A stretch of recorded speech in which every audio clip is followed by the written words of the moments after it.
Oke, salam dan salam sejahtera. Dan saya nak mengulas kenyataan yang dikeluarkan oleh Ketua Penerangan Bersatu yang kurang hajar, yang celupa, yang hipokrit, yang sombong bodoh, kaki ampu.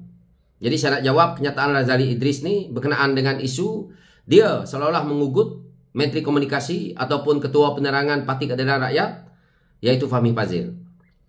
Dalam kenyataan media yang dikeluarkan di laman media sosial di hari ini, dia menyatakan tajuknya, Fahmi jangan sembrono tuduh Presiden Bersatu sebar berita palsu perihal keputusan 16 enakmen Mahkamah Syariah. Yang mana yang pertama dia kata, jaga mulut kamu Fahmi, jangan celupa. Ni saya nak beritahu dekat Razali Idris, tak payah kamu tunjuk samseng lah. Kamu tu orang politik, jawab dengan cara berhemah. Kamu jangan mengugut, jangan tunjuk kamu yang paling hebat pun. Dalam dunia ni, politik is politik. Kalau benda salah, kita akan jawab melalui hujah. Jadi kalau kamu kata macam ni, kamu dah belagak kurang hajar. Jadi saya nak beritahu dekat Razali Idris, kamu tu baru dalam politik, jangan nak tegur orang lain juga. Kamu tu kaki bodek, kaki ampu, kaki jilat. Ya.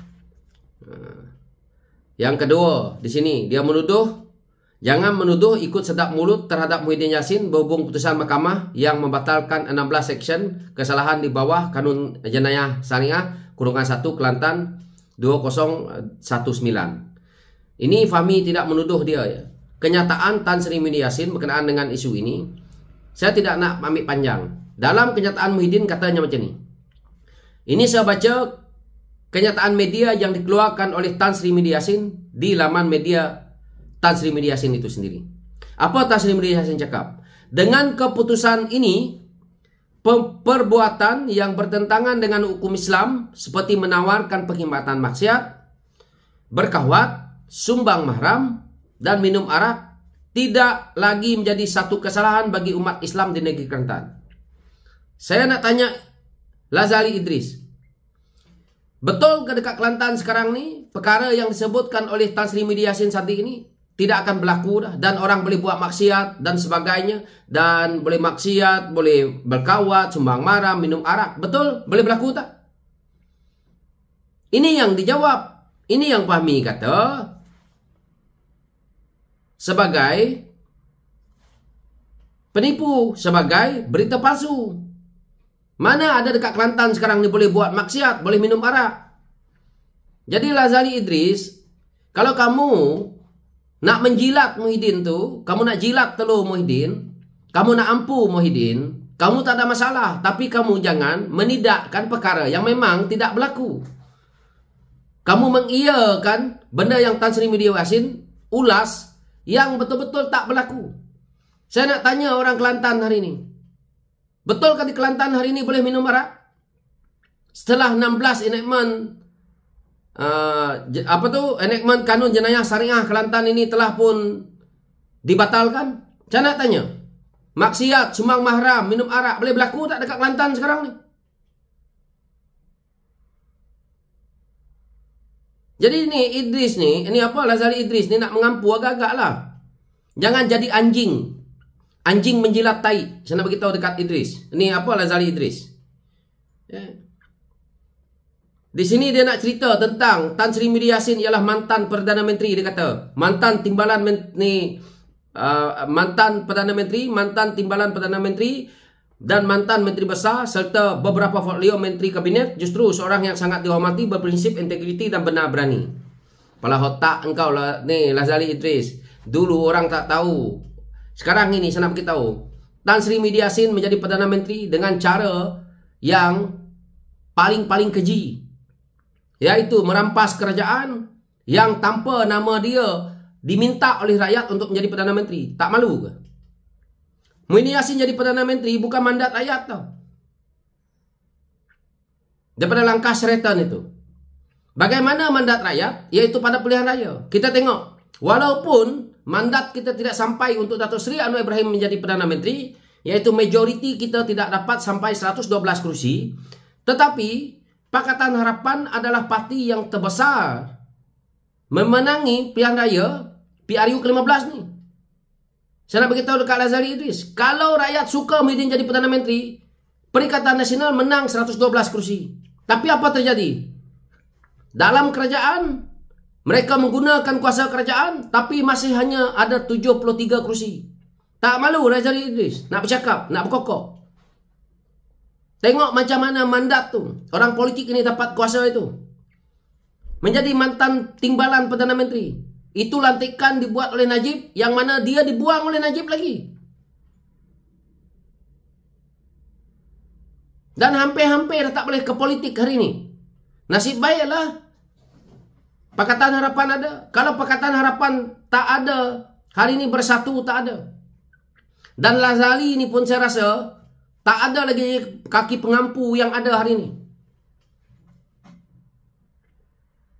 Lepas tu dia kata Menteri Kabinet. Razali Idris patut cermin muka dia. Suruh Muhyiddin cermin muka dia. Muhyiddin jadi Menteri Kabinet adalah menteri yang paling malas. Waktu dalam Pakatan Harapan, dia menjadi Menteri KDN yang tidak kita tahu ke mana Muhyiddin ni. Asyik sakit. Dan dijatakan oleh Tengku Razali bahawa Muhyiddin adalah seorang menteri yang pemalas waktu dia jadi timbalan menteri bersama dengan Tengku Razali. Nak hormati Muhyiddin. Sekarang ni Muhyiddin ada kes mahkamah. Terlibat dalam menyonglap duit negara, duit rakyat. Seorang pemimpin yang nak dihormati perlu menunjukkan integriti. Sewaktu dia menjadi menteri besar, Muhyiddin ini orang tak cakap tanah kubur dengan angin yang Muhyiddin tak jual. Ini rakyat Johor yang kata. Jadi Muhyiddin ni, dia berselindung di sebalik macam dia seolah-olah baik. Baik dari mana-mana. Seorang Cina yang ada di Pagoh telah dibumi putrakan dengan projek Jana Wibawa ni. Saya nak beritahu, rakyat luar sana tak bodoh, ya. Saya nak beritahu dekat Razali Idris ni. Lepas tu dia kata, kamu siapa Fahmi? Sekadar berani atas kuasa menteri setahun jagung. Fahmi lebih bagus daripada Razali Idris. Fahmi bertanding atas tiket parlimen. Fahmi jadi menteri disebabkan kerajaan yang ada hari ini. Razali apa? Seorang adun. Yang gila jawatan Exco, yang gila ini. Fahmi bukan 2 hari jadi YB. Saya nak beritahu dekat Razali Idris. Jadi jauh dia punya cerita Razali Idris ni. Dia seorang adun. Itu pun lah. Nasib baik. Nak kata orang menteri setahun jagung.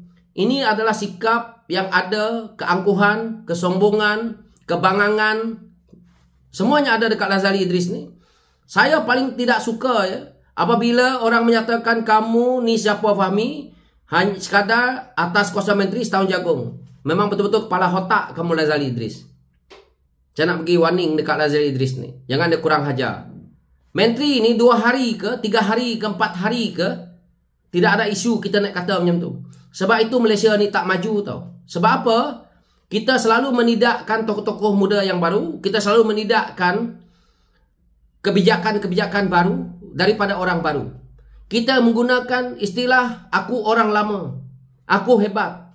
Dulu bola kita, sukan kita pernah stuck dengan istilah ini tau. Ini dalam politik nak lagi. Sebab itu saya tengok Bersatu ni tokoh-tokoh muda ni, orang-orang bodoh yang masuk. Orang-orang bijak tak boleh masuk. Sebab apa? Tokoh-tokoh lama dia ni macam Razali Idris ni, orang yang dah tua tapi dia bukan orang lama politik. Razali Idris ni dia sampah aja dalam politik. Sebatas ni je politik Razali Idris ni. Perkauman agama yang dia mainkan. Dia tak ada lebih daripada itu. Asas politik Razali Idris pun tak tahu. Boleh berdebat lah dengan saya Razali Idris ni.